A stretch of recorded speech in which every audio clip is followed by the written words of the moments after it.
We'll start by looking at the events in chronological order and then dive into the main story.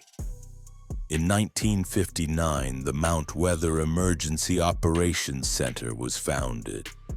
This massive bunker built inside a mountain was designed to withstand major disasters and shelter a large number of people. In 2025, Becca Franko was born, a girl who would become the most brilliant mind the world had ever known. By 2035, at just 10 years old, Becca enrolled at Harvard. In 2040, Bill Cadogan traveled to Machu Picchu, Peru, where he discovered the Anomaly stone and decided to bring it to the United States. This led to the creation of a religious organization called the Second Dawn, led by Bill. The sect's ideology was centered on finding a way to survive an impending apocalypse, and the chosen bunker to house survivors was located in Baltimore. Bill had 2 children, Kaylee and Reese. The world was grappling with resource shortages, and the idea of finding new habitable worlds gained traction. This led to the creation of the Eligius mission, aimed at discovering livable planets. 2 initial ships were launched but failed. In 2045, Eligius III was sent to test 5 planets for human habitation, crewed by Gabriel Russell, Simon, Josephine, Cale, Daniel, Faye, Victor, Miranda, Jasmine, Caleb, and Pryor. Becca developed memory drives for the crew and turned them into nightbloods to withstand space radiation and support the chip.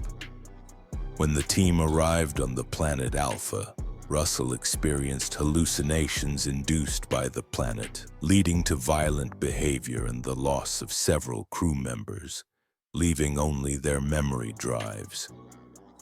In 2047, Eligius IV was hijacked by Dioza and her followers, a ship carrying many criminals, and it vanished. In 2051, Becca developed a super-intelligent AI called ALIE, capable of solving problems beyond human comprehension. Ailey concluded that humans were the root of all issues, triggering catastrophic events like sandstorms, droughts, and other disasters. On May 10, 2052, Ailey initiated a nuclear attack to eradicate humanity, causing a true apocalypse. The resulting radiation wiped out most life on Earth's surface. Some organizations had prepared to escape this catastrophe, with space travel being one of the few viable solutions. Many people fled to space in ships to avoid the radiation, hoping to return to Earth once the radioactive elements had dissipated, a process estimated to take about 100 years. Those who went to space knew they wouldn't return in their lifetime, but their descendants might repopulate Earth. The people in space united to form the Ark. In the same year, Becca aboard a ship studied Nightblood and developed a new AI called ALIE 2.0. Implanted in a memory drive known as the Flame. 2 years after the apocalypse, explorers outside the bunker saw a woman walking freely on the devastated Earth without protective gear. It was Becca, immune to radiation thanks to her Nightblood. She brought this technology to Earth to save others by turning them into Nightbloods. However, Bill was obsessed with decoding the Anomaly stone. When Becca connected with the stone via ALIE 2.0, she realized humanity would soon face its final judgment. Bill opposed saving people to live on Earth again, instead seeking another planet. Becca passed her chip to Bill's daughter, Callie Cadogan, making her a Nightblood, and the Flame remained with her, allowing Callie to survive outside the bunker. Callie rebelled against her father and fled the bunker while Becca was burned alive by Bill's fanatical sect. They found a way to activate the Anomaly Stone and ended up on the planet Bardo, where they utilized advanced technology from an ancient alien race. Bill cryogenically preserved himself. In 2070, Gabriel and Russell successfully implanted Josephine's memory drive into a test subject, bringing her back to life. Many years passed and the Ark's people lived in space, while the Nightblood population on Earth began to develop. Earth's inhabitants had no technology, energy, or innovation, only passing the flame from leader to leader, primarily women, preserving the memories of past leaders. Humanity became tribal, adopting a language invented by Kali. Meanwhile, the Mount Weather survivors remained sealed inside their mountain bunker, as they lacked nightblood and couldn't withstand radiation. Red-blooded descendants of Nightbloods were nearly as resistant as their ancestors, and those born on the Ark developed some radiation resistance from living in space. 97 years after the apocalypse, a group of young Ark delinquents, including Octavia and Clark, were sent to detention. A critical failure in the Ark's life support system prompted the decision to send these 100 young delinquents to Earth on a reconnaissance mission to determine if the planet was habitable again. Upon arrival, they found Earth capable of supporting human life. The group included Clark, Octavia, Monte, Finn, Jasper, Murphy, and others.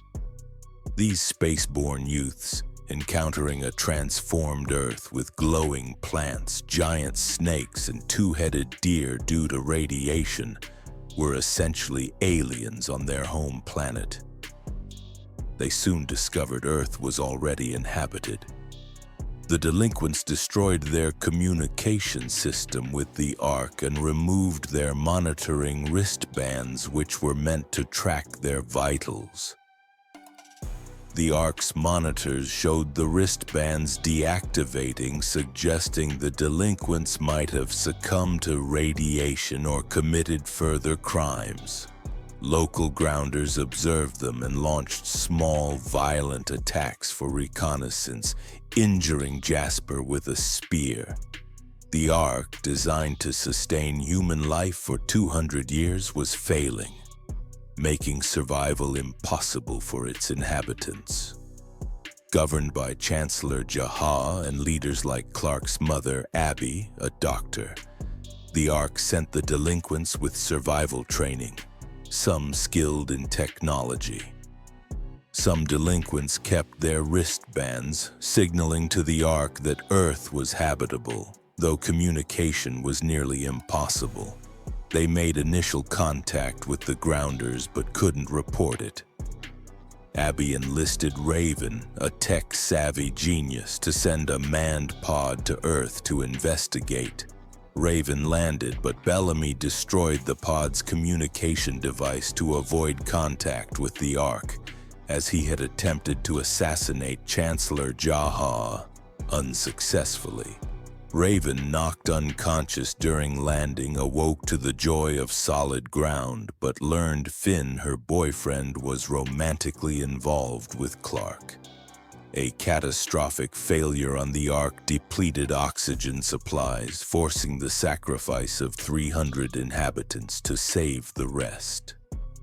Raven informed the delinquents that the Ark's resources were critically low, and they needed to move to Earth to survive. Without communication, they launched flares, attracting more grounders. Octavia was captured by a grounder named Lincoln, who was protecting her from his people. Bellamy led a search party, losing members to hostile grounders. Raven built a radio from salvaged parts, establishing contact with the Ark to confirm Earth's habitability. Clark, using medical skills taught by Abby, operated on Finn with radio guidance, saving him. Octavia freed Lincoln, recognizing his good intentions. The Ark faced a crisis. Its functional transport ships could only carry 700 of its 2,000 inhabitants to Earth. Clark and Bellamy found weapons and ammo, and Clark convinced Jaha that Bellamy wasn't responsible for the assassination attempt. News spread that only one ship could reach Earth, sparking a rebellion. A group of rebels successfully escaped to Earth, but the landing was disastrous. Octavia secretly met with Lincoln, bridging the Sky People and Grounders. Clark negotiated peace with the Grounder leader Lexa, but Jasper's accidental shot reignited tensions. Murphy, tortured by Grounders, brought a contagious disease to the Sky People, causing blood-filled eyes. They discovered the disease was a deliberate attack to weaken them. To defend themselves, they built a bomb to destroy a bridge and fortified their camp with makeshift walls. The resistance succeeded, but the conflict was far from over. Raven ended her relationship with Finn after noticing his feelings for Clark. Lexa, the Grounder Hedda, requested the Sky People's help to treat a child injured in their attack. Clark tried but lacked the equipment, and the child died, leading Lexa to imprison them. Lincoln freed them, warning of more hostile tribes. The Ark, facing imminent failure, launched its damaged ships to Earth, risking explosion. The delinquents prepared for battle against another Grounder tribe, but outmatched, used their ship's propulsion to create a shockwave, defeating the enemy. Many Ark inhabitants died in the failed landing, but Abby and others reached Earth safely. The Sky People were then attacked by Mount Weather's inhabitants, descendants of those sheltered during the first apocalypse. Clark and others awoke in high-security cells within Mount Weather, a technologically advanced bunker. Clark escaped by taking a worker, Maya, hostage and discovered Mount Weather's modern society. Suspicious, Clark injured herself to access the medical wing, uncovering a horrific truth. Grounders were caged and drained of their radiation-resistant blood to sustain Mount Weather's inhabitants, who lacked immunity. Clark freed a Grounder named Anya, and they escaped through a waste chute pursued by trackers. Anya removed a tracking device, evading capture. Raven built a device to walk without crutches, enhancing her technological contributions. Jaha survived a crash in the desert, living among more civilized Grounders. Clark tranquilized Anya and took her to their original landing site, discovering other survivors. She proposed an alliance to free their people from Mount Weather. Kane and Abby organized a hunting and rescue team, capturing a Grounder with Clark's watch. Finn, losing his sanity, killed the Grounder unnecessarily. Octavia was poisoned by an arrow, and Lincoln took her to his tribe's healers but was branded a traitor. Octavia took a Grounder hostage, meeting Indra, and they allied to save captives. This earned Octavia respect, sparing her life. Mount Weather's inhabitants, using Grounders as pawns, tortured Lincoln, turning him into a loyal, drugged soldier. Clark's group infiltrated Mount Weather, where Bellamy disabled the acid fog, allowing an attack. Lexa betrayed Clark, striking a deal to free Grounders but leaving the Sky People trapped. Clark discovered her mother was next for bone marrow extraction. With no options, Clark opened Mount Weather's hatches, exposing its 382 inhabitants to lethal radiation, killing them. The new president, immune from treatment, survived but was killed by Lincoln. Clark, haunted by her decision, became a legend known as Wanheda, the commander of death. The Sky People claimed Mount Weather's resources.